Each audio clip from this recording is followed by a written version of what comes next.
Okay, we'll finish up this example here. Remember, we were using division to divide this polynomial by this linear factor, and we had reached this conclusion for the polynomial, and we had a remainder of 5. So that's what it's going to look like, because now we have a more simplified polynomial and a very simplified remainder. So polynomial long division is something that we can use when we want to simplify our rational functions.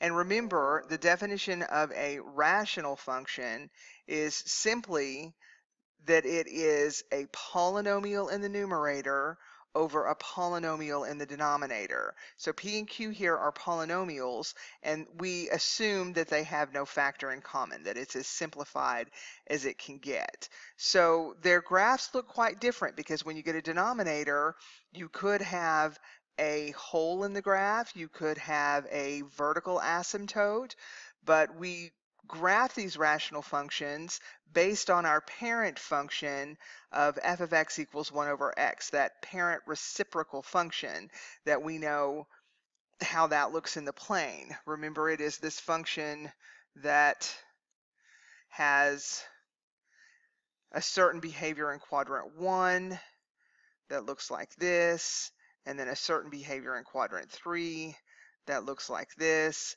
We can pick it up, we can shift it to the right, to the left, we can shift it up or down. We can stretch it by putting a factor greater than 1 as a coefficient to this function. We can compress it by putting a factor between 0 and 1.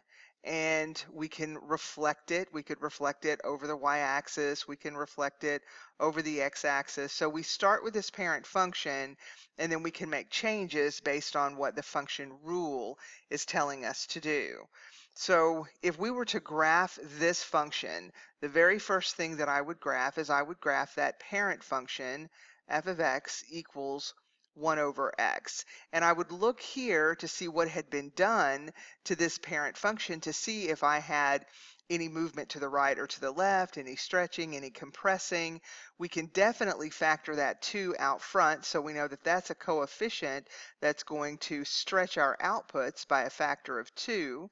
We also know here in the denominator that our parent function has been moved 3 units to the right. So we would graph our parent function. We might graph it either in a certain color or with a broken line, something like this. And then we could get another color or get another line, whatever. We know we're moved 3 units to the right. So what is a vertical asymptote here at the y-axis is going to wind up being a vertical asymptote at x equals 3. If I could get it to draw, x equals 3. But you get the general idea, and then we would pick that entire graph up and move it 3 units to the right.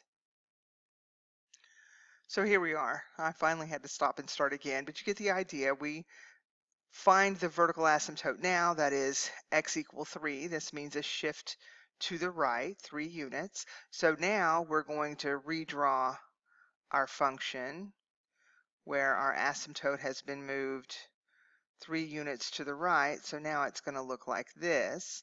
So this blue function here is actually the function y equals 1 over x minus 3. And then what we'll do is we'll get another color, and what we're going to do is we're going to stretch this function by a factor of 2. This, on a reciprocal function, is kind of hard to see a stretch, but basically all that's going to happen here is it's going to make this turn right here a little more shallow. So it would look something like that, and then this turn here would be a little more shallow. But we're still going to have horizontal and vertical asymptotes. So the green function here is this final function.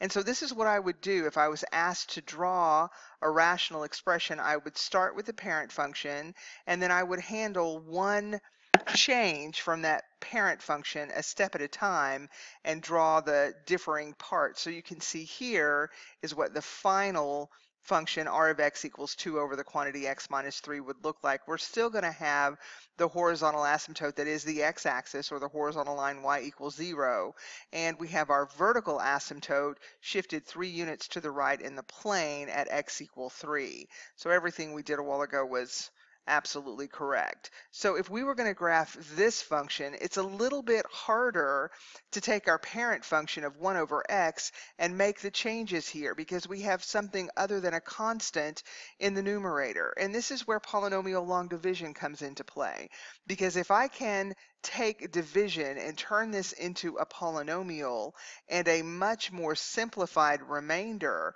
then I do have an opportunity to graph something like this. So let's take long division and let's confirm that this is what we're going to get out of it. So again, the process, what do I need to multiply that by to make it look like that? Well, that's going to be 3. Then I take that and multiply it by every term out here. So 3 times x is 3x, 3 times 2 is 6, put parentheses around it, put a minus in front of it. Those are going to cancel. 5 minus 6 gives me a -1. So indeed, that is what we're going to come up with. We're going to come up with 3 minus 1 over our divisor, x plus 2. So it's much easier to start here, graph 1 over x, and then graph 2 units to the left of our parent function, and then we can flip it over the x-axis, which is what this negative is going to do, and then we can take that 3 units up along the y-axis. So everything we know about horizontal and vertical translation, reflections, all those transformations definitely can be done here. So here's our parent function. You can see it's been flipped over that axis. You can see it's been moved 3 units up in the plane and 2 units to the left.